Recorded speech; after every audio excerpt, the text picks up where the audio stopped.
Komisi Disiplin PSSI memberi hukuman sanksi denda Rp10 juta kepada Persiraja Banda Aceh akibat penonton yang memasuki dan mengelilingi area lapangan dengan mengibarkan bendera Palestina.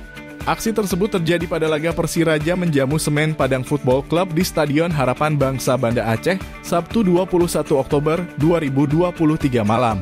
Sanksi tersebut diputuskan Komdis PSSI dalam sidang yang digelar pada Kamis 26 Oktober dan dirilis pada Kamis 2 November 2023. Manajer Persiraja Ridha Mafdul Gidong membeberkan bahwa Persiraja didenda karena ada penonton yang mengibarkan bendera Palestina di area lapangan tersebut. Selain itu, Persiraja juga didenda akibat adanya pelemparan kemasan botol minuman dari arah tribun barat ke bangku pemain lawan.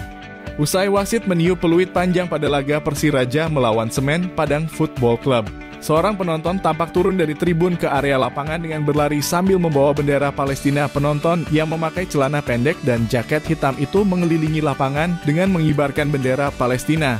Bahkan para pemain saat itu juga masih berada dalam area lapangan dan sedang menuju ruang ganti pada pertandingan terakhir putaran pertama Liga 2 Pegadaian musim 2023-2024 tersebut. Persiraja mampu menaklukkan Semen Padang Football Club dengan skor 1-0.